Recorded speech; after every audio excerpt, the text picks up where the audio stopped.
theyeshiva.net. In this Kuntras, page Yud Gimel, the second paragraph, Inyan Baza, from the structure of the Teva, you discover the universe. Yeah. The Teva was that miniature universe. It was recreating a world, a safety place, a cocoon. And then from there, they could go out and rebuild the world. Yeah. That's why the teaching of the Baal Shem Tov is on the Teva. Tachtiyim, Shniyim, Shlishim, Taseh, the three levels of the Teva. I want to thank Reb Shimshon and Rivki Vershansky for their dedication of the class in memory of Reb Zalman Yudib, Reb Shalom Yeshaya Deitch, Zechrona Livracha, by his daughter and son-in-law and their family. Thank you. So, there's actually a story. It's a very interesting story. It's a Jew in California. He's a religious Jew and a Torah observant Jew. His name is Dr. Hamnick. I believe J. Hamnick. Psychologist for many, many years. He once shared a story. Years ago, he was in the beginning of his career. He was invited to a conference on psychology, and the presenter at the conference was a Jew who was still a student of Sigmund Freud. He himself was an older man. Sigmund Freud died in 1939, before the war, right in the beginning of the war. Yeah. And he... Vienna even? He lived in Vienna? Yeah, he was a student of his in Europe. So, what was the topic? The topic was, this man addressed the question, why is it that, what you just asked, why is it that every culture and religion has a story of a flood that wiped out all of humanity, everybody? And he went through the Bible. The Torah has, of course, the story of Noach and the flood. And he went through many different ancient cultures and religions that all have what he called the myth that there was a flood. The Babylonians, the Assyrians, everyone. And he answered, and his main thesis was, this is what Dr. Hamnick said, his main thesis was that one of the deepest fears of people is death. Because it's one of the deepest fears of people, so they already project it in their culture that it happened already. Everything was gone. Everybody died and everything was destroyed. And that was a way of unleaving. You know, some people do it individually. They imagine the worst case scenario that's going to happen, right? They don't want to be caught by surprise. You know what I'm talking about, yeah? So you imagine, you know, the worst of the worst, chas v'shalom, and then you're safe because it could only get better from there. It's one of the coping mechanisms of people. So he said, this is what cultures do. They have this, imagine, not about the future, but about the past. So Dr. Hamnick raised his hand, and he turns to this student of Freud, and he says, may I suggest another reason why they may have the story? So he says, what? He says, because it happened. Because there was a flood, so they have the story. And even other cultures, they have a tradition, whether it's completely accurate or distorted, but they have the story. So he said, the man fell silent, and the whole room fell silent, and you could cut the tension with a knife. There was like electricity in the room. He said it was almost like I said the most despicable, evil, horrific statement in the world. It was like unforgivable. You know, he uttered the ineffable, that which is absolutely forbidden. He said the man just stared at him. You know, like it was a tiger just walking into the room. And he was quiet, and he said, my teacher Freud once said, we will never know who's stronger, the polar bear or the tiger. Why? Usually you see which animals are stronger because you see the results of the fights. But those two will never know who's stronger. You know why? Because they can't live in the same climate. Where the polar bear could live, biologically, the tiger can't live. Where the tiger can live, he can't live. So they can't even come together to fight. He looked at him, he said, that's you and me. That's you and me. And then he realized how deep it was. The fear that the flood happened. So this is a classic example of Lamata Adin Tachlis. Right? This is a classic example. We'll learn more about this later, about Mitzrayim, about Paray.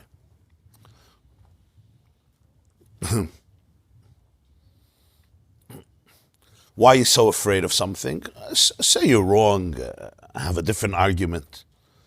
The fear comes from something that eats up at you in a very deep place. I'm not afraid. Somebody has a different opinion. They say, you have a different opinion. So you could say, I don't think that's the explanation. I have proofs not. Okay. Such a statement, I'm not even going to talk to you. I'm not even going to argue with you. You know, when somebody says, you're too stupid for me to argue with me. Well, what's that? That's not an argument. That's delegitimization. That's delegitimization. You never have in Gemara, right? Beis Shammai tells Beis Hillel, there's nobody even to talk to say another opinion. They never do that. Rav never tells Shmuel, I don't even consider you somebody that I should argue with. They don't do that. Why not? Because they actually have a different opinion. They're not afraid of the other opinion. They have a different opinion. It's a thought-out process. It's not an emotional bias. When something is so scary, it's a whole different element. Even though Freud was famous, I think Freud was famous to say sometimes a cigar is just a cigar. No? A cigar is a cigar, but the flood is not just a flood. A cigar is a cigar, but Parshas Noach is nicht as a Parshas Noach. It is? Okay. Gewaldig. So in the Mabel that did exist, they had to rebuild the world. And what's that rebuild the world? Kol Mokum HaChalal, Gan Seder Hishtalshalos, the whole system of the universe, all the way Malmaila Maila from the highest to the lowest. So this the Baal Shem Tov says, the Tachtiyim, Shniyim, Shlishim, Tasa refers to Olamus, Neshamas, and Elikus. 3 dimensions of reality: the world, consciousness, and divinity. Olamus are the worlds, Neshamas are souls or consciousness, and Elikus is divinity, godliness, divine, pure divinity. Yeah. Page Yud Gimel in the Kuntras. We're holding Va'inyan. I'm just giving us summation. So the Baal Shem Tov says that in every word, in every teva, you have Tachtiyim, Shniyim, Shlishim. In every word of Torah and Tefillah, you have 3 interpretations. You have 3 dimensions. You have 3 vistas. You have 3 aspects, 3 layers. And Soyar Tasala Teva means you have to open up the light. You have to let the light fill the teva. How do you let the light fill the teva? To allow each word to be fully said and embraced with all 3. Olamus, Neshamas, and Elikus. And then the 3 can be aligned with each other and ascend together. Baal Shem Tov adds over there that from this is created all the joy and pleasure in the world. The greatest tainug in the world comes from the alignment of Olamus, Neshamas, and Elikus. Tachtiyim, Shniyim, Shlishim. So yesterday we learned at length how you explain exactly what Olamus, Neshamas, Elikus, different ways that it's explored, what the Shalosh says about it, what the Mikdash Melech says, what the Ramah says, and then how the Alter Rebbe and the Tzemach Tzedek put them together and explain how the Baal Shem Tov is really giving a deeper insight into these 3 worlds, and conversely. And the main nekuda, that was the main point, was that Olamus, Neshamas, Elikus represent, the Shalosh says, it's Briya Yitzir Asiyah. But when you say Briya Yitzir Asiyah, it can be interpreted as the local Briya Yitzir Asiyah, or, based on the Ramaz, on the general Briya Yitzir Asiyah. And that includes 3 famous worlds. One is known as Olam Ein Sof, the worlds of infinity, or Adam Kadman. The second, Atzilus. And the third is the group of Bri Yitzir Asiya, Biyah. Olamis refers to Bri Yitzir Asiya, creation, formation, and action. Neshamas, consciousness, refers to Atzilus, Olam Atzilus. And Elikus, Mamash Elikus, even higher than Neshamas, refers to Olam Ein Sof, the worlds of Ein Sof, or Adam Kadman. And as it's a Tzedek put it, that it's a haskala mufla, haskala muflas. It's a edele, very, very subtle and refined and gewaldige haskala, which means epiphany, understanding, or perception, or experience, to be maskil, bein ma'ala atzilus l'masha l'mayla atzilus. Distinction between atzilus and beyond atzilus. So the end of the shir we dedicated to explain at least one nekuda, and the main nekuda is the difference between oiris without kalim and oiris in kalim. And that is that the Olam Ein Sof, pre-Atzilus, Elikus Mamash, is pure oir, and pure oir is something that has absolutely no identity. You can't even call it an identity, because real oir is nothing but the transmission, the expression, the revelation of the source of the oir. We can call it orot, like Pluto? That's a good question. Do you say oir or oiros, right? Light or lights? Good question. So in the olam, there's like a few levels in that itself. In Adam Kadman, you have Adam Kadman, you have what's called olam ha'akudim. Akudim, we learned about it once in Torah Noach. Akudim is Eser Oiris, Akudim Bikli Echad. The 10 lights are bound up in one keli. In other words, you don't feel the keli over there. So over there, it's all Eser Oiris together.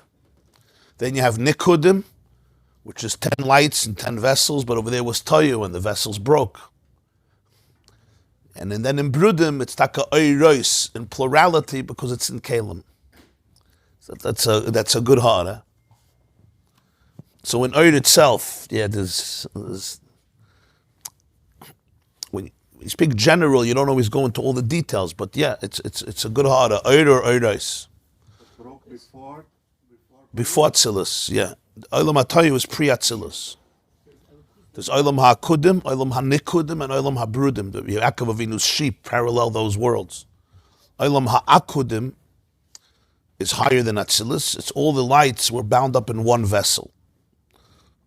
Elikus is the or Elikus has the or?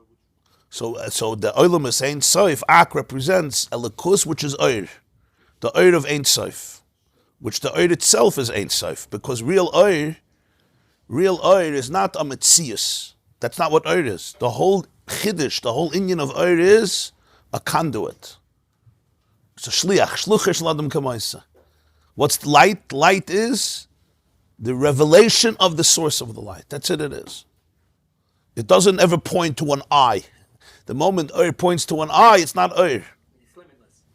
And therefore it's limitless. If the source is limitless, the source is Hashem, so the Oir is completely that. That's what the Oir is. So on one hand, you don't say the Oir is the source. The Oir is the way the source comes out, the way the Oir is, that's what light is. Light is the information that comes from one place to another place. Oir is the mission. Oir is on a mission it emits the source. It brings out the source. It shows the source, put it that way. Let's think physically. What does light do? The light, it lets me see you. It doesn't say, oh, see me. Then it's not light. Then it's dark. It illuminates what?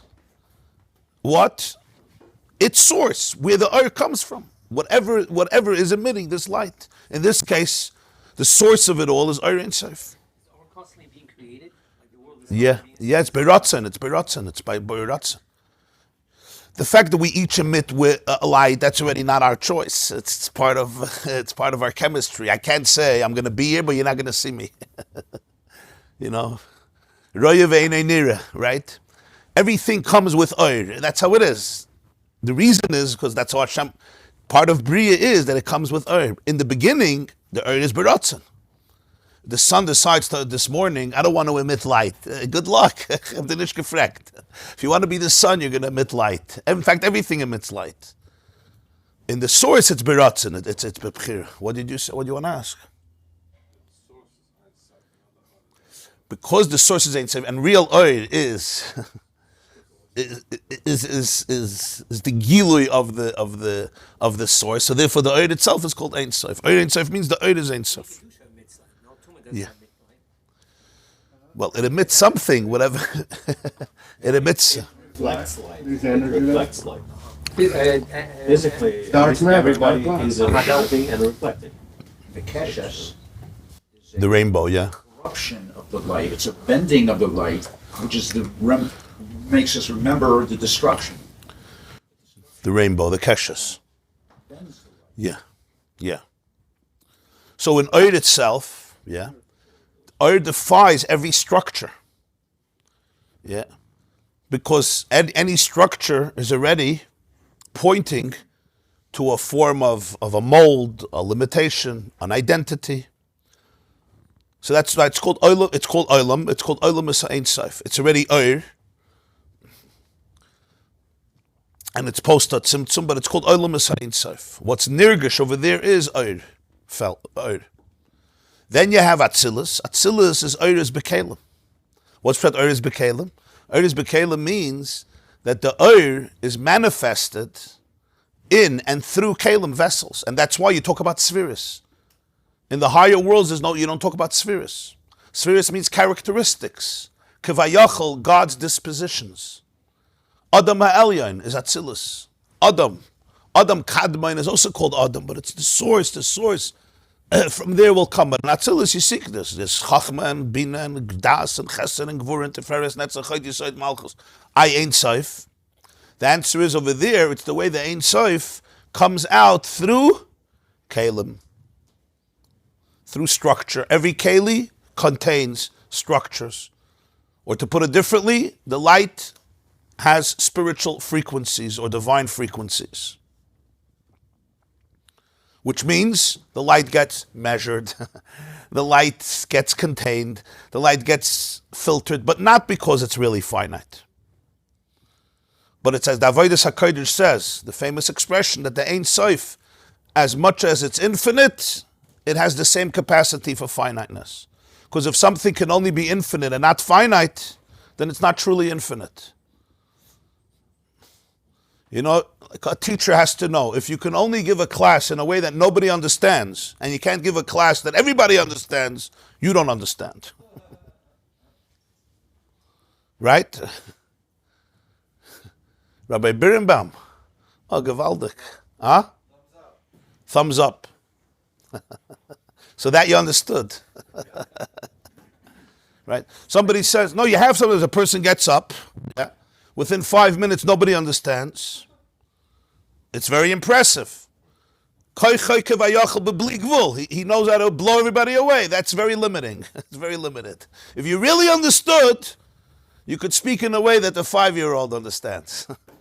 Because if you really master it, you could find a medium, a venue through which to express it, a filter that is suitable for the person you're talking to. And if you have to remain impressive, it's not so impressive. It's impressive, but it's not so impressive. It's much more impressive when everybody understands. Or I hear infinite and finite, God can be finite as well. So when we say Hashem appeared to Moshe, is that a manifestation? That's what Kalim is.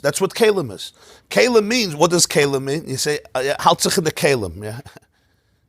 Give me Kalim. What's Kalim? Kalim means the ability to measure and contain the light. That's what all Kalim are.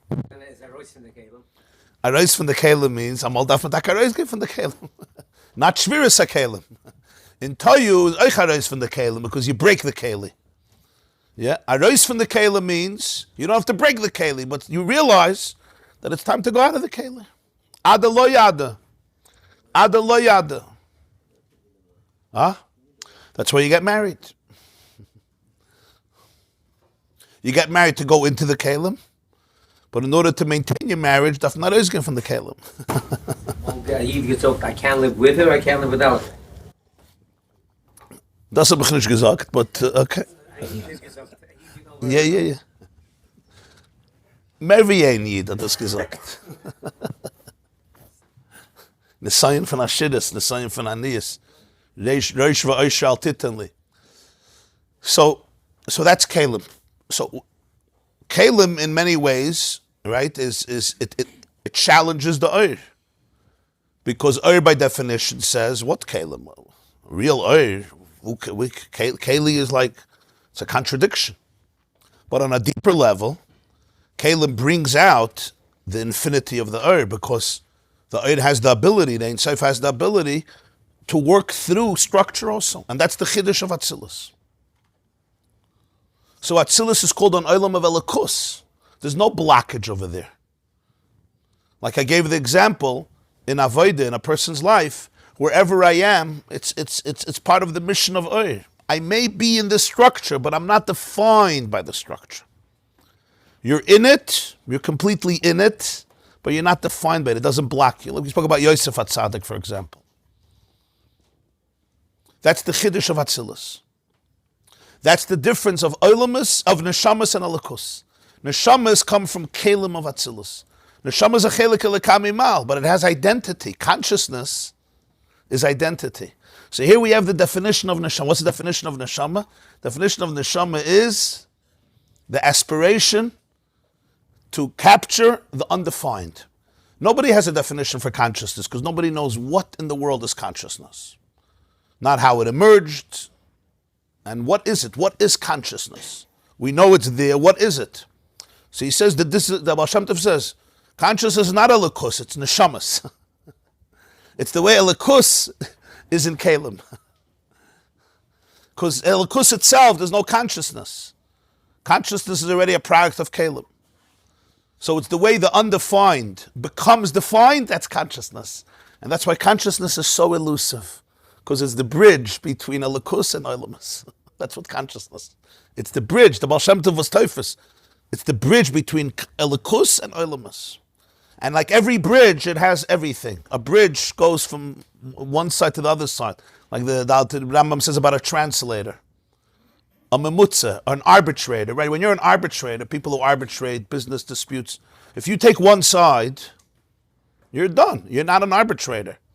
A therapist, a marriage therapist, yeah, the Basidil can explain. The worst thing a therapist can do is take the husband's side against the wife. The husband is waiting for that, you know.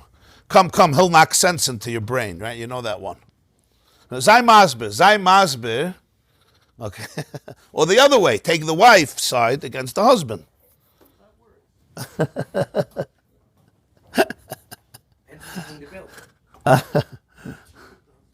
I hear. A therapist once told me the greatest compliment he got is every one of the couple, it was a very difficult situation. Everyone was sure that he's on their side. He said that he knew he's doing the right thing. She was convinced he's on her side. He was convinced he's on his side. And then actually he was effective because you have to feel that I understand you. If you feel that I'm your enemy, you don't trust me. There's no empathy.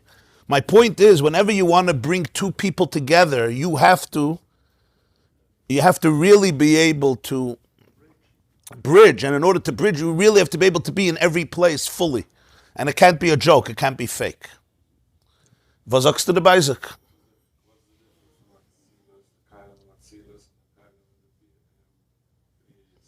Oh, okay, one moment. So this is neshama. So that's why consciousness is so elusive, because consciousness, it has the nikud of elikus, it has the nikud of olamus. And that's why ad hayom in science, consciousness is the biggest mystery. And it drives all the atheists crazy because it points to something higher in the world. In other words, if this table, right, this table doesn't have consciousness, I mean, at least what we perceive, one day we'll find out some other things. V'nigla k'vayid Hashem. So if you have something that doesn't have consciousness, do you expect that after 1,000,000 years sitting here in Muncie in 1840, suddenly, Vayiftach Hashem es Piyah Asen, the table is going to have consciousness? Nobody expects that. And 1 billion years also not. And 20 billion years also not. You don't expect from a mindless piece of glass or table that suddenly one day, there's a sense of experience and consciousness. Nobody will say that. And yet, that's what they have to say, how the world had, what happened. From a mindless reality, suddenly what evolved was consciousness. And within consciousness itself, human consciousness. How, what, when. So everybody will say, at some point something happened and there was a cognitive, what is it called, cognitive revolution, and consciousness emerged. And that's why so many are struggling so much, and they want to say that consciousness is an illusion, it's like a machine, it's like artificial intelligence. Kavayachal, you have consciousness, your emotions are not emotions, it's just buttons. It's you think you have emotions, you think you have ideas. All myth. Why? Because consciousness points, right? There's awareness. So to say that the whole world was a mistake, and the awareness also didn't come from a place of awareness. To say that awareness was produced by something that doesn't have awareness, that's pretty intense. That consciousness, awareness, on all its levels of what awareness is, it all came about by mistake, by something that has no awareness, because the whole world is a random error, a random mutation. It's too much. So what do you have to say if it's a myth? You understand? It's good. But the truth is, what's consciousness? It's so elusive because it's the neshamas between Olamus and Elikus. So consciousness defines the undefined. But you can't define the undefined, because if you define the undefined, it's not undefined anymore. But that's really what consciousness is, the bridge between Olamus, which is Bri Yitzir Asiya, and Elikus, which is Ein Sof. And that's what Atzilus is, Oiris Bikelim. So on one hand, Atzilus is Elikus, it's Olam Ha'achdus. But the Alter Rebbe says it's a haskala mufla to be toifus bein Matzilus and L'mayla Matzilus. But you can be margish if the person is by Yitzias Neshama. Yeah. Margish. But the Neshama, it leaves the cave, leaves the... Yeah. Yeah. There's in the death of all ego, there's no identity, not even spiritual identity. And it's not easy. It's not easy because you want to hold on to something. To let go, for consciousness, to let go of consciousness is moiridik. And that's what the Baal Shem Tov said, das is avodah. In every nekuda, to be able to see the olamas, see the neshamas, and see the elikus, and bring them together. Because in every word you have all three. No word is divorced from any of the three. What's olamas? That's Bri Yitzir Asiya. Over there's also Kalim, but over there it's not called Elikus anymore, it's called Bria. What's Bria? Bria means a creation. Atzilus is not called a creation. Because in Atzilus, the Kalim are divine. It's Kavayachal Hashem's Kalim. Hashem's Chachma, Hashem's Chesed. What do you mean Hashem's Chesed? What's felt over there is that the entire Keli, the entire vessel is just a conduit for infinity to be expressed through finite mediums, but it's not finite. But because there's already Kalim, so that becomes a source for a new type of world. A world in which structure is divorced from Ein Sof. In very simple words, from there comes a Bri Yitzir Asiya, in which there could be experienced what's called detachment. Our world, Bria, it's much higher, it's much more subtle, Yitzir is lower, but in Asiya, it's a world where everything is Ein Sof, but yet, what's the experience? The experience is isolation, loneliness, fragmentation, to a point where there could be real disassociation, to a point. That's only possible here. What's real disassociation? My I is gone. What does it mean my I is gone? There's a counterfeit I. There's a fake I that takes over. Right? I'm saying in a very extreme and dysfunctional situation. What is that based on? There could be a whole life that is not one with the source. There's no seamless oneness with the source. In Atzilus, that's not shaykh because there's no blockage. There's no trauma, capital T, in Atzilus. I'm talking about trauma in its highest levels, which is the beginning of separation, fragmentation. Either it's Kalim, But the kelim are all elikus. In Bria already, it's a whole new definition. You call it a creation. A creation outside of creator, kevayachol. That's oilamus.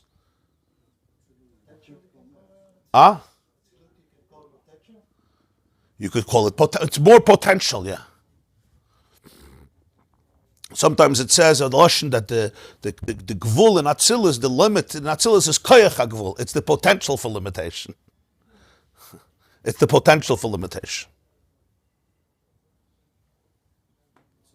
So in Atzilus, like I spoke with Yosef, he went into places. He was there. He couldn't not be there. He was in a pit. He was in a prison. He was in Egypt. But he said, I'm on a shlichus, lemichya shlachani, which means I'm here, but I'm not defined by this. This is my mission. Yeah, I have to work through these kalim, that's true. And it's limiting, but it's not really limiting because the limit is just because I have to transform this place. So the limit is just a conduit of infinity. In Bri Yitzir Asiyah, here there's real blockages that are perceived by the experience of the one living in that world. So the Baal Shem Tov says that the tachlis of everything is to constantly fuse together oilamus, neshamas, and elikus. It's interesting that some languages point out to what you just said about consciousness. Somewhat. Languages. For example, in Russian, consciousness means сознание, which is two words. So, which just means connection, really core, constellation, connection. And знание means knowledge. This means the bridge of you that you build between Saznaya. That's consciousness in Russian. Saznanya. So you're saying it means between the bridge of knowledge that the bridge and knowledge, yeah. In Hebrew they call it muda'ut, which is connected to das. Das. Va'adam yada es chava. In Yiddish, it's Bewusstsein. Bewusstsein. So if you wish, it's the way the Sein is Bewusst. Bewusstsein. The Gemara says in a few places that the place of a person, Mekaymer Shaladam, is Daled Amas, 4 Amas. For example, when it comes to Tchum Shabbos, if a person Shabbos can't walk anymore, but they have 4 Amas. 4 Amas in the length and 4 Amas in the width, which is around 6 feet, between 6 or a little more feet, approximately. An Amma is around 1.5 feet or a little more, so it's around 6 feet. There's a halacha Daled Amas Shel Adam Koines Lo B'chol Makom. If you're within Daled Amas, whatever is there you can acquire. If it's hefker, if it doesn't belong to somebody. So the Gemara asks in Eruvin, why 4? Why 4 Amas? So he says because the height of a regular person is Shalosh Amas. The height of a regular person, again, Shalosh Amas could be either 4.5 feet, 5 feet, or even some people say an Amma is 2 feet, so maybe 6 feet. So the height of a person, the Gemara says, is Shalosh Amas, 3 Amas. So why 4? So he says, because when you take your hands and you lift them up higher than your head, it's another Amma. So that's the Daled Amas. So they ask the question, most people don't operate like this with the hands higher than the head. Usually the hands are below.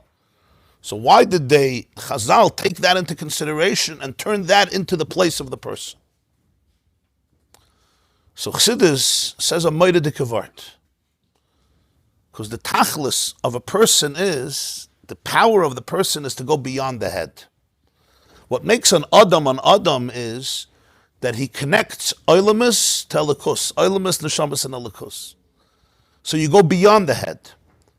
And that's the koyach of neshama. The koyach of neshama is that it sees in oilam, not only neshama, it sees in oilam also elikus, which is beyond the head, which is beyond the brain, which is beyond what my intellect grasps through my kalim.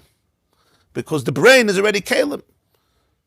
So you have the 3 amas, that's the regel, you have the legs, right? You have the guf, the body itself, you have the rosh, which is the highest, and then you have the yadayim. Through our actions, we can go l'mayla meharosh, beyond my head, and that's when you become an adam. That's when you become an adam. The shear of a mikveh is 40 sah. So the Gemara says in Pesachim, Amma al Amma, Biroim Shalish Amas. 40 sah is an Amma, let's say 1.5 feet by 1.5 feet of water, a volume, 1.5 feet this way, breadth, 1.5 feet this way of water, or 2 feet. Beroim, and the height is shalosh amos. Why? Because since the height of a regular person is shalosh amos, again, anywhere between 4.5 and 6 feet. So therefore, if that's the height, so you can go into the mikveh, right? And even if it's a small mikveh, you could submerge, and it covers shekol gufay oila behem. The whole guf could go into it. Over here, you don't say that you need dalet amos. You say shalosh amos. Shalosh amos. Amal amma. Berum shalosh amos. Because the mikveh is a place where the person became, the mikveh is needed because I have to purify myself, because I became alienated from the true Adam, right? So a person would have the full head with their hands over the head, so then they wouldn't have reached a place where they need it. So this is the nekuda that in Olamis and Neshamis and Elikus, all three are one. That's the Tzoya Tasel Atev of the Baal Shem Tov. This is all in order to understand the Lamata Mata Adein Tachlis that it says in Zohar. Yeah. So now let's see inside weiter. Va'inyan Baza. Dehine behemshich de Baal Ha'ilul nachlokim em lebeis chalukas. Olam Masein Sov, Olam Atzilus, Olam Azbiyah. In the Maamar Basi Legani of the Rebbe Rayatz, he divides it into two categories. One is the category called the worlds of infinity and Atzilus versus Bri Yitzir Asiyah. Ach beprati is yoyse yesh chilik ben olam hasein sov olam Atzilus gufa. But as we said from the Baal Shem Tov, there is a difference between olam hasein sof and olam Atzilus. Olam hasein sof are elikus mamish. Olam hasein sof are called elikus mamish, pure divinity. What does it mean, mamish? Atzilus is also elikus. But Atzilus is elikus the way it's felt through Kalim. Beyond Atzilus, it's elikus mamish. It's pure Ein Sof. It's not defined. It's not even defined in any Keli. That's why you don't speak about consciousness over there. Because consciousness is the struggle to define the undefined. As I told you, and that's the struggle of consciousness. That's why consciousness drives people crazy. Because the real ambition, the real truth of consciousness is to go beyond consciousness, to go beyond the head. That's what consciousness wants. Anything else, consciousness knows is a lie. And consciousness knows that about consciousness. It knows that because it's conscious. It's not dumb. If it would be oilamis without neshamas, it could be blindfolded and I'm fine. Samim choshech lo'er l'choshech, as the Navi Yeshaya says. Darkness is light, light is darkness. But consciousness is aware, so to speak, of the undefined, because it's aware. And yet it wants to be conscious of it. So that's kivayachol, that's Atzilus. In Atzilus there could be and there is Kalim. He says both things, there could be and there is. In other words, the Atzilus begins with the fact that there could be Kalim. Because there could be, therefore there is. Atzilus begins with the fact, Seken Zayin. Beyond Atzilus, Seken Zayin Kalim. You can't have it. It's not a space where there could be Kalim. In Atzilus, there could be, and therefore there is. But it starts off with could be. You have to understand that Edelkeit. That in Atzilus, it's already called a world. The word Olam means Helam. A world where there could be an inyan of Kalim. It's tolerable. It's tolerated. Kalim is tolerated. Just like pre-Tzimtzum. You can't have Olam. You can't. That was the catalyst of the Tzimtzum. As a result of the Tzimtzum, yeah. Ela shezel ba'ofen shelakus ba b'tzimtzum v'yislapshus at sheyachel iskashenim Kalim. But it's not pshat. Atzilus is a world of finiteness. It's a world of achdus. It's a world of Ein Sof. It's the way a lakus is filtered and enclosed to the point that it could connect with Kalim. But it's a lakus in Kalim. In other words, the Metzius of Atzilus is bittul. The Metzius, Kalim is Metzius, Oir is bittul. Oir is egoless. Kalim is identity. The identity of Atzilus is infinity. That's its identity. That's the Mordecai of Atzilus. There's no blockages. There's no stuckness over there. But it's the way it comes into Kalim.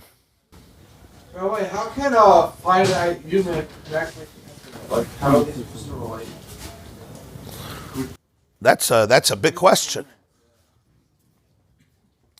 How can the finite human connect to the infinite? The answer is because the finite human is not so finite. The finite human is not so finite. Yeah. The soul is a chelik elikam imal. וכנזכר לו שהחילק בין אלם וסעיד סוף לאלם אצילוס הוא על דרך החילק בין הייחודי וחיי אחד, בין הייחודי וגרמי אחד. It says in Zohar that Hashem and His lights are one, Hashem and His Kalim are one. Ta'av sheb'shneim uchad, even though in both you say He's one, mikol makom yesh chilek beinayim, there's a difference. It should have said iyu v'chayoi v'garmai echad. He and His lights and His Kalim are one. It says chad twice. Iyu v'chayoi echad. And iyu v'garmai echad. Why does it say chad twice? Because it's not the same chad. Why is it not the same chad? It's a different achtos. The difference is, as he'll say, you have, for example, the soul, and the soul has faculties, koiches hanefesh, and then you have the soul coming into the body. And then you have levushim, garments. So you have the soul itself, you have the way the soul connects with the body, and you have the way a person wears garments. God is indivisible. Oh, very good. And still you say it twice. That means in the achdus itself, between iyu and chayoyi and iyu and garmayi, there's a very subtle difference. And as he says, it's a haskalah mufla, it's a very subtle haskalah to understand the difference. One of the biggest chidushim of the soul is that when it comes into the body, it's not separate from the body. It's one with the body. What do I mean one? Not one that it's connected. One that it becomes the body itself. Chad. One of the reasons that people can deny a soul, why do they deny a soul? Because it does an unbelievable job in redefining the body. The body becomes like the soul. Everything is in the body. Whatever is in the neshama, it becomes the wisdom of the body. You can't do the mitzvah without the hand. So the achdus is so deep that it's not differentiated. But really it's all soul. The body itself is a mace. How do they explain when the soul leaves the body? It's like the electricity. The electricity that was pumping the heart, that allowed the blood to pump, the electricity went off. So the machine is dead. The battery is gone. What's the real inyan in it? The real inyan in it is that the guf and the neshama become completely one. And that's why there could be this mistake that the body is its own reality and there's no soul, because that's how deep the soul affects and redefines the body. The body is alive. The body is not like a dead machine and there's electricity in it. It becomes the identity of the body itself.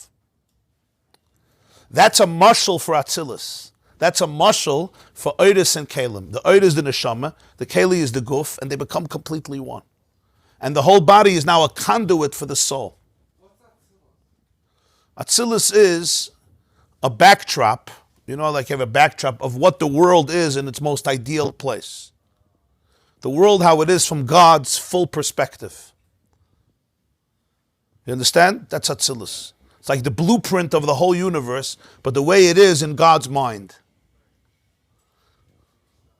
That's called Atzilus. And then it evolves into lower forms of the same world. Atzilus, Bri, Yitzir, Asi on one level are like the same world, but they're completely different because Atzilus is the way the world is, so to speak, in God's mind. The whole world is there. You could say that. Yeah. It's Betzela, yeah. It's called Nishtalshlum, and that's called Nishtalshlus. So the soul and the body are two separate things. Right? And in fact, before a child is born, the soul has all the faculties that we have later, but it's without the body. The Gemara says in Nida that in the womb, the soul could see from one end of the world to the other end of the world. There's a candle. You see how do I see to the other end of the world? Tell me. The answer is, everyone could see to the other end of the world, as long as you're not using your eye. My retina has limits. It could see a half a mile, and some eyes could see much more, but there's a limit. You're not seeing to the other end of the world. Because the neshama's koyach of vision is nislabish. It's working through the physical eye. So it sees, the soul sees, but it's using the keli of the guf. But now the eye sees. So you could say there's no soul, the eye sees. It doesn't really make much sense, but that's why you could deny the soul, because the body is completely one with the nefesh. After a person leaves the body, unplugged, you unplug the... It's not that there's no soul. The electricity goes back to this. When you unplug a refrigerator, what happens to the electricity? It doesn't die. It goes back to its source. It's just not coming through the refrigerator. It's not coming through the computer. So death, chas v'shalom, death doesn't mean death. Soul doesn't die. It's unplugged. It's not coming through the guf. So now, what does the soul see with? It sees with its own vision. So it could see, buildings don't block it. A building can block my retina. A building can't block the soul's vision. Where does that soul go after the animal dies? The word weir doesn't apply. Weir is a product of body. Even not a neshama. Where does a svara live? Where does logic live? Where? When there's a svara, hamoitzi mechaver olavaraya. It's a good svara, no? Where? Vu in the luft. In Amazon cloud. Before Amazon. Where's Amazon? Before Bezos. Given hamoitzi mechaver olavaraya or no? It was before him. Emes? There's a seichel. 2 + 2 = 4. It's a true idea. Where does it exist? Only in a chess game where you have 4 pieces. The answer is, svara doesn't exist in a physical space. It doesn't need a physical space to exist. That's even logic. Kol shekein neshama. You understand? Yeah. So you say, where does the neshama go? It goes, it's not a question of where. The guf needs a space. The neshama doesn't need... The person says the consciousness is not localizing the mind is localizing consciousness. Yeah. It's not that consciousness is in the mind. The mind is in consciousness. So it's not that the soul is in the body. The body is in the soul. That's true. It's not the soul is in the body. The body is in the soul. You understand? The body is in the soul, and it's one aspect of the soul that's filtered through the body. When the body is lifeless, not only is the soul not affected, the soul now is actually uninhibited. It's not working through those kalim. But when it is alive, it's not just working through those kalim, it becomes the keli. That's the power of life. It becomes the keli. That's a mashal for Atzilus. Because it has even more pain, can have even more pain. Pain is... You're right. But pain, the soul's pain can be even deeper than any pain. Why is he worried about something in earth, which is the most characteristic? Because God is worried about earth. Proof that the unity of the neshama and the guf is that at Misa, we are told we must bury the body immediately, otherwise the neshama has pain. Yeah. So right away you see that there is a congruous. Yeah. Yeah. They have all types of explanations. Conditioning, society. It never has any deliberation. They say you're like a monkey. The only difference in you and a monkey is the monkey doesn't think he's a person. That's it. Maybe he does, but he doesn't look like it. He doesn't have guilt. Monkeys seem happy when they give you what they need. Huh? You speak often about atheists. How does the quote-unquote atheist define this and this deliberation, whether you do the right thing or the wrong thing? Where's it coming from? But his consciousness is limited, so that's why. He has the same consciousness as you. Moral thing that So since this world is a bria, so there's no elukus that would connect. No. 1 second. So the mashal of a guf is like atzilus. It's like kalim. The becomes the keli. It's not separate. And since the is Ein Sof, so the keli is elukus, but it's in kalim. Then you have the neshama, the way it connects with the neshama itself, with the faculties of the soul. So Iyu v'chayoyichad is like the unity between the soul and the faculties of the soul. Iyu v'garmoyichad is like the unity between the soul and the body. But it's a complete oneness, it's a complete unity. But that's the difference between Atzilus and higher than Atzilus. That's what he says. Let's say the power of reason, or the power of vision, or the power of perception, or the power of hearing. The soul hears, the soul sees, but it doesn't see with the tools that the body uses to see. Svar would be a faculty. Yeah, the chachma of the soul, the bina of the soul, the love of the soul, the awe of the soul. The intangibles, yeah. It's intangible in the sense that it's not concretized. The electricity is not flowing through the laptop or through the phone or through the refrigerator or through the AC. The electricity is pure electricity. Nobody ever saw electrons. We can't see electricity. We know it exists because we see its symptoms. Nobody ever sees a soul, but we see the symptoms every moment. The soul's electricity is flowing through the refrigerator. But unlike the refrigerator, the body itself becomes soulful. Therefore, we can always connect to the soul because of the unity with the guf. Does phantom pain define that? Yeah, you see that power in the brain, the phantom pain, even when the physical is not there. That's how connected they are. So that's pshat iyu v'chayoyichat, iyu v'garmoyichat. Even though it's one, but he says chat twice. Why? Because in Atzilus there's kalim, and kalim is a different type of chad. It's a oneness. Because Ein Sof essentially is not finite. It's not kalim. It's not guf. But yet the chiddush of Atzilus is that the kalim become one with the oir. They're not separate. The avshe b'shneim uchad mekol mekom yesh chilik b'neihem. Abnam kivan she b'shneim uchad the loike ba'olam is bri yitzir asiyah shem b'chinas nefradim. But even in Atzilus, it's one. It's not like bri yitzir asiyah where the kalim are like separate. That would be like putting on garments. When you put on garments, nobody says, oh, the soul is one with the body and one with the clothes. That's not. The clothes are not me anymore. I mean, everybody knows that. And when I'm touching your sweater, and I'm going to say, I'm touching you. I completely detached. So the muscle for that, from the perception of a person is, levushim, bri yitzir asiyah. So he says, but because in Atzilus it's still one, it's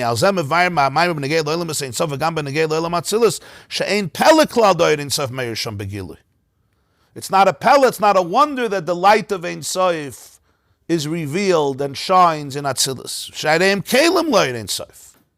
Because they're vessels. He kli lekambel oid Ein Sof. Shalachin gama kalim da Atzilus hareim elikus mamish sharei iyu v'garmoyichat. Because in Atzilus there's achdus. What's pshat achdus? Achdus is the experience of oneness, no blockages, no detachment, no disassociation. It's one with iyu. So wherever there's achdus, you're a keli to be makabel Ein Sof. Achdus is the vessel to be makabel Ein Sof. Why? Because what's Ein Sof? Ein Sof is everything. Ein Sof is oneness. Ein Sof is infinity. So the keli is therefore becomes infinite. In its finiteness, it's still infinite. That's why the body has a wisdom that is soulful. People are amazed what the body knows, what the body experiences, the wisdom of the body. Right.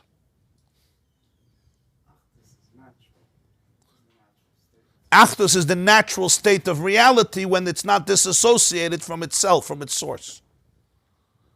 Because it's harmony, it's everything, it's all one, it's Ein Sof. So even though in Atzilus l'chayra there's kalim, and kalim is already, as we're saying, it's a compromise, it's gvul, it's identity, it's structure. So, but it's olam ha'achdus. Kalim are not blockages. They don't disrupt the oir. They don't become their own mitzias. They don't have an ego. It's like the guf and the nefesh. The body, a healthy body never says, never becomes its own avodah zarah. A healthy body means it's just a flow. It's a flow through the body. You know, when a person exercises or eats well, right? When you're healthy, you don't feel your body more. You feel your body less. Because there's no blockages. If a person starts feeling their back and their neck and their head and their feet, it means there's something off, right? Something is out of place. There's chas v'shalom, an infection, something there. You have a headache.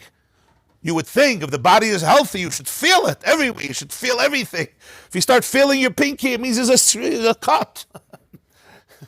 You start feeling your ears, you have an earache. You start feeling your teeth, you have a toothache.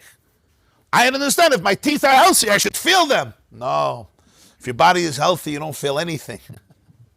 After a good workout and you eat well, you feel light, like almost you don't feel your guf. Why? Because that's what health is. Health is achdus. Health is that the body is a conduit for the neshama. The keli is a keli for the oir. It doesn't point to itself, it points to the soul. That's a mashal for Atzilus. One second. You understand? When I start feeling my body, I feel heavy, I feel lethargic, right? Because I'm not treating it well. In other words, I turned it into it becomes its own mitzias because it's not connected to its source. You have to examine your health. I remember somebody once came over to Lubavitcher Rebbe and he said, "Wie fühlt sich?" In Yiddish, "Wie fühlt sich?" literally means, how are you feeling yourself? It means how you doing, but "Wie fühlt sich?" So the Rebbe, without skipping a heartbeat, he says, "As me fühlt sich is shenish gut." Wie fühlt sich? How you feeling the self? So if you're feeling the self, is shenish gut, it's already not good. Why? It's better. I feel myself. Well, I'm dead? So feeling yourself means that you're not dead. Obviously, it's good to feel yourself. But we're talking about if you're feeling yourself as a self-contained reality, there's a disruption of the flow. And that's what illness means. Illness means that there's something in the keli that is broken. Chas v'sholom, something in the keli is broken, and the oir can't connect with it seamlessly. Huh? You become full of yourself. So spiritually, there's no achdus. Atzilus, he says, is an olam ha'achdus. Of course you're in kalim, you're in the guf. But it's a conduit for oir, so therefore there's no blockage. There's no blockage of the light. It's a keli for the light. Even though it's not higher than Atzilus. And higher than Atzilus is no kalim. Iyu v'chayoyichat. In Atzilus it's iyu v'garmoyichat, it's kalim. But the keli is achdus with the oir. So wherever there's achdus, you're a keli for Ein Sof. Where there is oneness, the Ein Sof can come in. Where there's no oneness, the Ein Sof can't come in, because the lack of oneness means we're not ready for infinity. We're busy protecting our insecurities. Somebody once asked me why when he goes to a 12-step meeting of recovery, he feels God. When he goes to shul, I'm not going to tell you the end of a sentence. I'm not going to say the end of the sentence. But it was a sincere question. He wasn't asking it to provoke me or to shtech anybody. Huh? Maybe hundreds of people. I'm telling you one person who asked me. So I told him a story of the Baal Shem Tov. Talk about Olamas Neshamas Alikus. By the way, every word from the Baal Shem Tov, every story of the Baal Shem Tov, you'll hear in it Olamas Neshamas Alikus, everything. There's no inside of the Baal Shem Tov that you can't see in it Olamas Neshamas and Alikus together. Just this is a klal. When the Baal Shem Tov said something, it's all the way. So the Baal Shem Tov once came to a shul, and he refused to walk in. So they said, why? He said the shul is ungefilled mit Torah tefillah. He can't walk in. The shul is filled from floor to ceiling with Torah and davening. He can't walk in. There's no space. So later, the Baal Shem Tov explained what he meant. It says in Zohar that Torah and tefillah, beloy dechilu rechimu loy parcha le'ela. Torah and tefillah without love and awe doesn't go up. stays down. So he says the shul was filled because nothing went up. In other words, there was a lot of ego. There was a lot of self-centeredness, spiritual narcissism, judgmentalism. Whatever there is. Rabbi Jonathan Sachs, Alav Shalom, once said, how did Yaakov know when he got up from his dream, Ein Zakim Beis Elikim, this is the house of God? Because it says that the stones were fighting who should get the head. So he said, a place that even the stones get into a fight, Ein Zakim Beis Elikim, it has to be a shul. If even the stones get into a machlokes, this has to be a shul. In a shul, even the walls could get into a fight, stop talking to each other. He was a chief rabbi for many years, so he had a Havana in this Nakuda. So I told this person, what you're seeing in the 12-step program is one thing. Everybody there, their ego was shattered. Everybody. They destroyed their lives. Every one of them who's there. They're not there because this is where they chose to experience tranquility on a Monday night. They have nothing better to do than to come to a meeting. This is their vacation resort. Everyone is there because they destroyed their life. So when they come in, that they destroyed it enough that their ego is done. It's done. They don't rely on it anymore. So I said, wherever that exists, so automatically God is there. He's always there. But you have to let him in. So wherever there's an akudah of egolessness, there's achdus. Because I'm not trying to outdo you, you're not trying to outdo me. In the place of humility, there's a oneness, so automatically the Ein Sof is felt. That's the real function of a shul, of course. So therefore, he says, wherever there's achdus, you're a keli tein sof. Wherever there's a fight, it's already not a keli tein sof. Fight here doesn't only mean a fight. We're in a fight, that of course. But it means even the lack of achdus in the self, which is the source of all fights. You fight with others because I'm fighting with myself. So that's what he says. So we now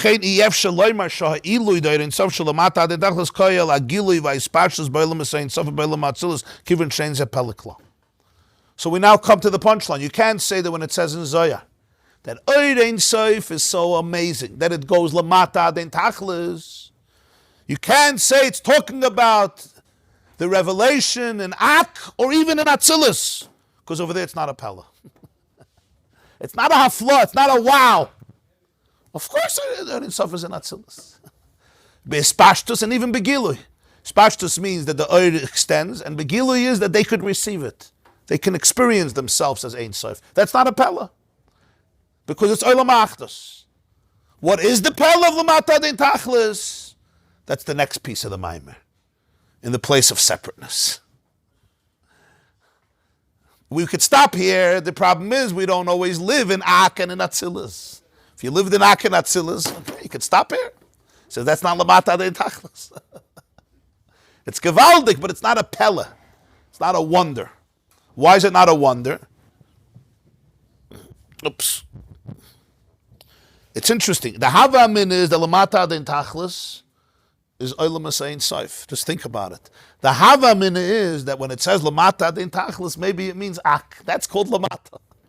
Or at least Atzilus. And he says, no, it's not Lamata Den Tachlis. Why? Because it's an Olam Achdus. But think about the Hava Min, that Atzilus would be called Lamata Den Tachlis. You see how subtle the perception of Chassidus is, what reality is. You understand? That Atzilus could be Lamata De Tachlis. It's not. But a Hava Min in Torah is Eich Torah, right? A Hava Min is also something.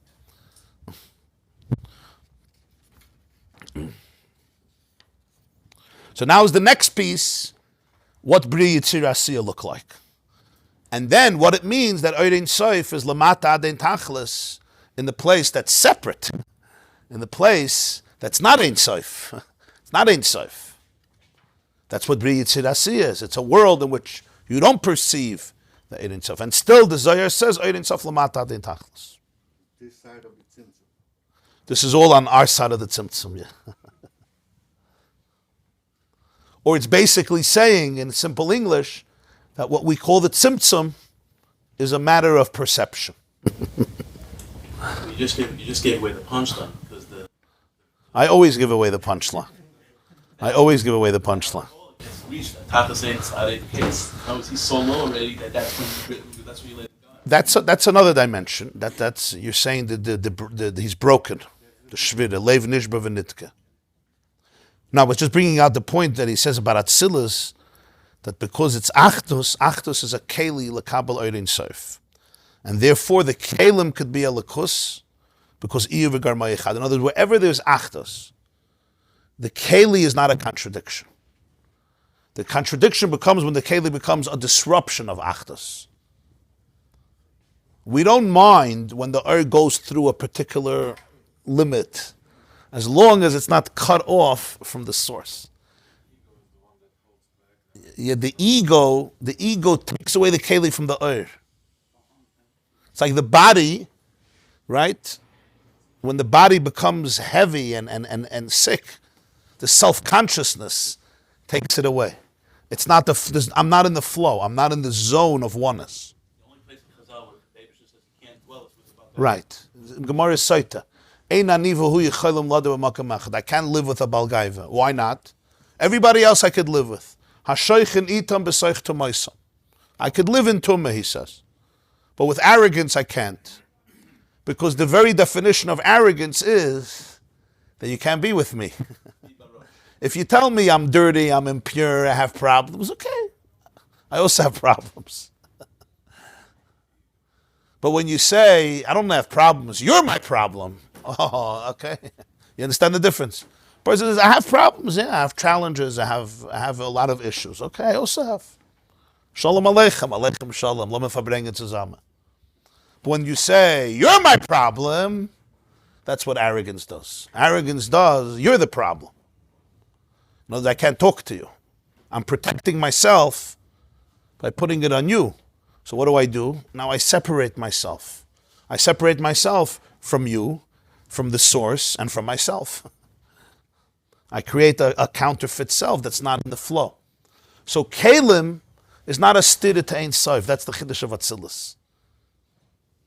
Because there's Achdus there. It's not blocked. It's not blocked. If it's not blocked, the flow can go through different structures. The structure doesn't become a self-contained deity. And therefore it's not called Bria. The Chiddush of Bria Yitzir Asiyah is there's a disruption. And it's called Olam Es HaPirud, the world of Pirud. Yeah. Different levels of ego. But there's already a disassociation. So that's why in the Maamar here, the Basi Legani, he puts Olam Es Ein Sof and Atzilus together versus Biyah, even though the Baal Shem Tov told us there's 3 levels. Because he's not here talking about going from one level to a lower level. He's talking about the difference of unity versus fragmentation. And in unity versus fragmentation, Atzilus and Ein Sof work together because there's Achdus. And Biyah work separate. So even though there's 3, Tachtim, Shniyim, Shlishim, but in this Maamar he says that Lamata Dein Tachlis is not Olam Es Ein Sof and Atzilus, and he puts them together in one bracket, even though they're so different. Because Atzilus is not what's beyond Atzilus. But because Legabe Chad, in terms of Chad, in both of them there's oneness. Different type of oneness. This is the oneness of Oiris, this is the oneness of Kalim, but it's one. This is the oneness beyond identity, this is the oneness in identity. This is the oneness beyond consciousness, this is the oneness of consciousness. This is the undefined oneness, and this is the way the undefined oneness becomes defined. That's Atzilus, but it's still oneness. And then there's the new category called Biyah. Doesn't it say Atzilus is about the Tzimtzum? Yeah, so it's after the Tzimtzum. That's why it's called Olam. If it wasn't, but it's still Chad, yeah. Yeah, it's after the Tzimtzum. That we have to remember. When we're talking here about Ak and Atzilus, it's still post-Tzimtzum. That's why it's called worlds. If it would be pre-Tzimtzum, you wouldn't call it worlds. I thought Ak was pre-Tzimtzum. No, Ak after. Ak is also after Tzimtzum. You said we were Ein Sof. It's called Ein Sof, but it's called Olam Ein Sof. The worlds, So that's post. post, yeah. When you say Olam, it's usually post-Tzimtzum. I was going to argue with the shkotim of Maamar that the Iyu v'Garmui is Maamar, in some sense it's not. Say Iyu v'Garmui Chad. In other words, there's no possibility of explaining Yeshus or Ra where God is. Yeah, well, the expression Tikkun Zohar is Iyu v'Chayoyi Chad, Iyu v'Garmui Chad. Twice Chad. He's one with his life, Chayoyi with his light, and he's one with his Garmui or his Kalim, like his vessels. Rama is something that happens. Garmui means like his Kalim, his vessels. So the question is, he should have said Iyu v'Chayoyi v'Garmui Chad. He and his Chayoyi and his Kalim Achad. So that's what the Maamar is explaining. They're both Chad, and yet you say it twice. He's one with this and he's one with this. Because it's Shniyim and Shlishim. One is Elikus and one is Neshamas. So you see that even though it's Chad, and Chad means it's one, it's not one, but it's a different type of oneness. That's what I was explaining, is the difference between the oneness of the soul with the faculties of the soul and the soul and the body. But even the soul and the body, it becomes completely one. Because the body completely surrenders to the soul. A healthy body doesn't have ego. A healthy body doesn't say it's about me. A real body says, I'm not even here. I'm here, but what I'm here is just as a conduit. I'm here to channel and filter the soul through me. That's what a healthy body is. The moment, bittul, achtos, but not by destroying the body. Atzilus, you don't destroy the kalim. You need kalim. If you destroy your body, you don't have an neshama in this world. When people destroy their body, what happens to their soul? They can't live. You can't function. Your body is your vehicle. I can't think, I can't learn, I can't love, I can't pray, I can't connect without my body. That's why the vehicle of the body is so holy, it's so special. The Rambam says in Hilchos Deis, Hayos haguf bari v'shalom midarkei Hashemhu. For the body to be healthy and whole, it's one of the ways of Hashem. Midarkei avodas Hashemhu, some add the word avodas Hashem. What do we mean midarkei Hashem, from the ways of Hashem? It's interesting that the Rambam says, some put in the word avodas Hashem. But the point is, because the body is the vehicle. I can't experience anything without my body. So if we ignore the body, if you disregard the body, if you scorn the body, if you mock the body, if you abuse the body, you're abusing the vehicle of the neshama. It's all through and in the body to the point of achtos. That's the keli for the earth. Yeah, the body, the bchir is in the body. But the point is that the body becomes completely one, and that's what a body wants and a body needs. It doesn't want to be separate. The healthy body is the body doesn't feel itself. I'm a keli, I'm a vehicle. That's a mashal for Atzilus. We're going to see later, it says in Zohar that Atzilus is called gufa l'nishmasa, a gufra and a neshama. Biyah is called levushim, garments. That's a whole different world. I see everybody wants to sit. Chaim v'levracha. What do you say, the difference of what? It's like wieso can put it after the consciousness. You can't mission guilt in consciousness. You see from here that Chaim is not something that destroys the earth. Right. In Atzilus, Kalim not only doesn't destroy the earth, that's the only way that the earth is revealed. That's the Chiddush. The Chiddush is, the whole Nakud of this Maamar is, what we started in the first shir, that the king puts himself in danger. What's the danger? The danger is not Atzilus. Atzilus is not dangerous. He thought Atzilus was dangerous. That's the Havamin. That Atzilus is a dangerous place. But he says Atzilus is not dangerous. we could put up with Atzilus. You know, the Alter Rebbe couldn't write the word Atzilus. He wrote Aleph, Tzadik, Yud, and they say from hisrakshus, from emotion, he wouldn't be able to finish the word. Because when Alter Rebbe wrote, he was there. So when he wrote Atzilus, he was experiencing it. So he never, in Ksav, he wouldn't do more than Aleph, Tzadik, Yud, always with an apostrophe, because he couldn't finish the word. I would think someone that's there has less power than someone that's not. No. He knows. When you're there, you have much more awe. When you know, then you know how much you don't know. When you don't know how much you don't know. You know what I mean? That's a zone where you're even less knowledgeable. When you know how much you don't know. When you don't know, you don't. Yeah, okay, I don't know a few things. When you know what you don't know, huh? Our work is to make achdus with everything. Yeah. Our work is not to make achdus with everything. Our work is to reveal the achdus in everything. You don't have to make it. Somebody once asked, it was a chassid, Michal Dvorkin, when they used to ask him, "Was macht er?" He would say, "Was kennst du a gemachter machen?" Was kennst du a gemachter machen? Was machst du literally means, what are you making? So he says, what could somebody who was made make? What can he make already? So darfst du machen, das megalo sein. Man darf aufheben the hand, heche von der Kopf. Weil you can nagen am nagen, that's achdos, yeah. Nagen am nagen is, the keli is one with the oir. A violin doesn't have an ego. The player has an ego, if he's not worked out. The violin doesn't have an ego. And if the violin does have an ego, it's called a broken violin. If you start ripping if you tear all the chords, it's called a broken violin. In other words, in the physical world, it's very simple. If you have an ego, you're broken. In people, we play games with our brain. You understand?